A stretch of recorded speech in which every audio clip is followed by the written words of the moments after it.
Class পরীক্ষা কেন হইতেছে না? এটা আমাদের বাচ্চাদের ক্ষতি হইতেছে।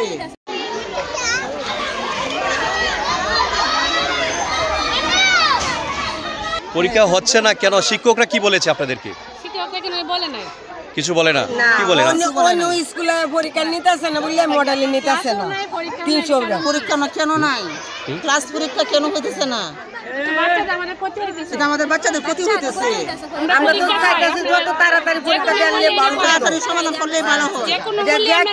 শিক্ষামন্ত্রী এটা তাড়াতাড়ি সমাধান দেন। আমাদের বাচ্চাদের পড়া হইতেছে না, ক্লাসে আবেদন করোনা থেকে বাচ্চারা বাসায় করব কি সমাধান দেন। আমাদের বাচ্চারা যাতে পরীক্ষা হয়, পরীক্ষা শেষে যাতে কোনো জায়গায় বেড়াতে যেতে পারে, আমরা এই আমরা চাইতেছি দ্রুত সমাধান হওয়ার জন্য।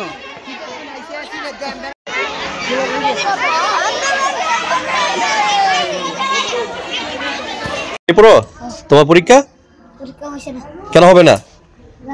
হ্যাঁ, কি বলে টিচাররা? কর্মবিরতি। তার জন্য পরীক্ষা হয়? হ্যাঁ, তোমাদেরকে পড়ায় না কেন? কি বলে তোমাদেরকে? কেন কেন নেয় নাই? হ্যাঁ, কেন পরীক্ষা নেয় না? কি বলে তোমরা পরীক্ষা দিতে চাও? হ্যাঁ, দিতে চাও? কে কে পরীক্ষা দিতে চাও? হ্যাঁ, তোমরা সবাই পরীক্ষা দিতে চাও? তারপর কি ম্যাডামরা পরীক্ষা নিচ্ছে না? কি বলে তারা? কর্মবিরতিটা কি বলো তো? কি ওনারা কি বলে যে তোমরা কত কষ্ট করে লেখাপড়া করছো, তোমাদের পরীক্ষা নিতে চায় না, তোমরা কিছু বলো না? হ্যাঁ, বলো। কি বলো? আমি সব বলি। কি বলো? কি বলো? আচ্ছা আচ্ছা আচ্ছা, ঠিক আছে। ম্যাডামরা আছে এখানে? আছে, ঠিক আছে, চলো আমার সাথে। আমার পক্ষ থেকে হচ্ছে যে যারা কর্মবিরতিতে ছিল তাদের একটা ছিল যে আমরা কর্মবিরতিতে আছি, আমাদের একটা স্কুল না, কেবল 103টা স্কুল। সেই হিসেবে তাদের পক্ষে আমাদের অবস্থানটা ছিল যে আমাদের 103টা স্কুলে যা করবে তাই করবে এবং পরবর্তী নির্দেশনা আসলে আমরা দ্রুততম সময়ের মধ্যে পরীক্ষা নিয়ে নিব। এই প্রেক্ষিতে আমরা গতকালকে পরীক্ষা হয় নাই। এখন কিছু কিছু স্কুলে হয়েছে কিনা আমাদের সেটা ব্যাপারে জানা নাই।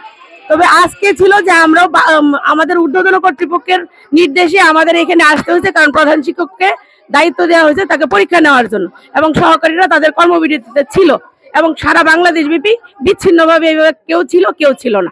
আমাদের ওখানে এই অবস্থা। তো আমাদের টিও ম্যাডাম আসছেন, ইনস্ট্রাক্টর স্যার আসছেন আমাদের স্কুলে তো পরীক্ষা নেওয়ার জন্য। এখন স্কুলে যখন আসার পরে আমাকে বলছে যে আপনার খাতাপত্র নিয়ে যাইতে হবে, আমাকে খাতাপত্র দেন।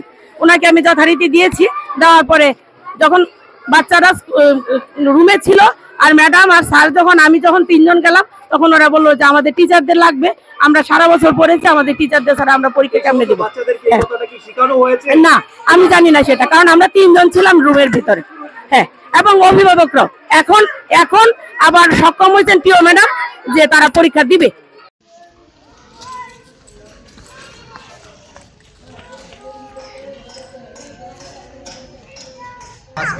আজকে আমি এই মুহূর্তে যেখানে দাঁড়িয়ে আছি, বানিয়াজান মডেল সরকারি প্রাথমিক বিদ্যালয়ে। এখানে আজকে পরীক্ষা হয় নাই। তোমাদের কয়টা পরীক্ষা হয়েছে?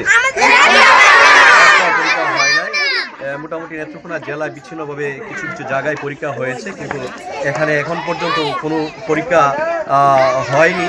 এই ছাত্ররা এখানে অনেক অভিভাবক এবং সেই সাথে অনেক ছাত্ররা এখানে যাদের যে পরীক্ষা হয়নি তাদের সঙ্গে বিশেষ করে আমি অভিভাবকের সঙ্গে কথা বলেছি। আমি শুধুমাত্র এই স্কুল না, আরও বিভিন্ন স্কুলে গিয়ে দেখে এসেছি এখানে শিক্ষকরা তাদের কর্মবিরতিতে আছে এবং সেই সাথে ক্লাসগুলো হচ্ছে না। এই অবস্থায় আছে এই সমস্ত ছাত্ররা।